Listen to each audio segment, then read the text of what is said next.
तो isothermal process में जैसा कि टेम्परेचर कांस्टेंट होता है, जब भी मान लो कोई फिक्स्ड क्वांटिटी ऑफ गैस है, परफेक्ट गैस है, उसको हम कांस्टेंट टेम्परेचर पे हीट करते हैं तो उसका कुछ मास होता है, ठीक है।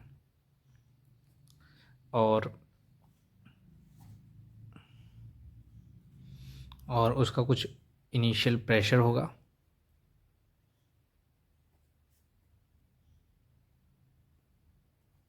ठीक है, और उसका कुछ इनिशियल वॉल्यूम भी होगा,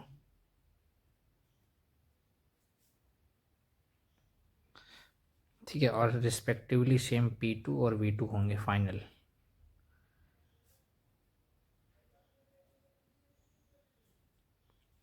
कंडीशंस, ठीक है। अब हमें पता है कि जब हम इसे कांस्टेंट टेम्परेचर पे हीट करेंगे तो इसमें क्या होता है कि कोई भी इंटरनल एनर्जी में चेंज नहीं होता है, ठीक है। No change in internal energy, no change in enthalpy, ये नहीं होता। ये हमने पहले भी पढ़ा था, जो हमने थर्मोडायनेमिक प्रोसेस में पढ़ा था एट कांस्टेंट टेम्परेचर प्रोसेस में।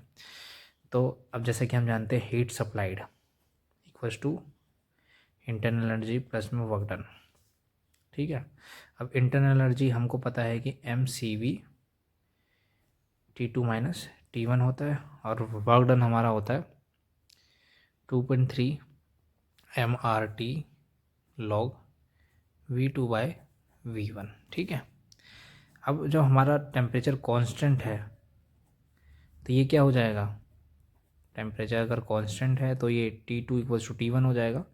तो ये तो हो गया इंटरनल एनर्जी 0 प्लस में 2.3 mRT log V2/V1, ठीक है। तो हम बोल सकते हैं कि हमारा जो हीट सप्लाइड होगा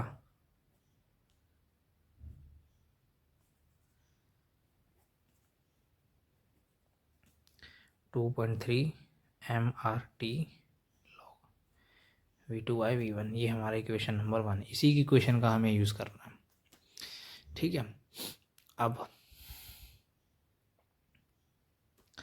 क्या करेंगे हम,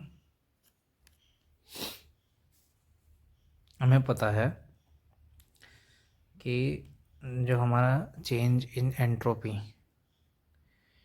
वो होता है हीट सप्लाइड अपॉन में एब्सोल्यूट टेम्परेचर, ठीक है। इसको हम बोल सकते हैं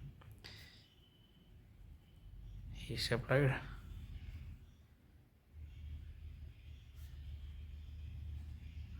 एब्सोल्यूट टेम्परेचर। तो हम लिख सकते हैं चेंज इन एंट्रोपी को S2 minus N1 equals to 2.3 mRT, ठीक है। ये पूरा का पूरा हीट सप्लाइड ही है log V2/V1। ये इक्वेशन ही हमने यूज़ करी है, हीट सप्लाइड हो गया और डिवाइड बाय एब्सोल्यूट टेम्परेचर, इसको डिवाइड कर देंगे एब्सोल्यूट टेम्परेचर से, T से डिवाइड कर दिया, ठीक है। उसके बाद हम क्या करेंगे, 2.3 हो जाएगा, ये mR हो जाएगा log V2/V1 हो जाएगा। क्यों भाई, T से T कैंसिल हो गया ना, 2.3 mR log V2/V1, ये हमारी इक्वेशन आ गई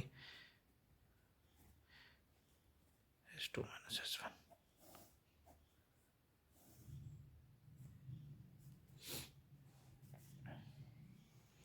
एक और इक्वेशन बना सकते हैं यहाँ से, S2 minus S1 equals to mR को ले सकते हैं CP minus CV log V2/V1, एक इक्वेशन थर्ड आ गई, ठीक है। हम इसको एक और इक्वेशन में भी लिख सकते हैं, जनरल इक्वेशन होता है P1V1 अपॉन में T1 equals to P2V2 upon में T2, क्योंकि टेम्परेचर तो कांस्टेंट है तो ये हट जाएगा। यहाँ से हम निकाल लेंगे V2/V1 इक्वल्स टू V2/V1, ठीक है, और P1/P2 in terms of pressure भी हम इसको लिख सकते हैं S2 minus S1 equals to 2.3 CP minus CV log P1/P2, हम इसको ये भी लिख सकते हैं, ठीक है। तो हमारे पास तीन इक्वेशन आ गई एक तो 3 mr log v2/v1, एक इक्वेशन आ गई, हम इसको r की जगह cp माइनस cv लिख सकते हैं।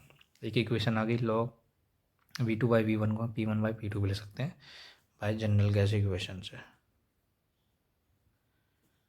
ठीक है,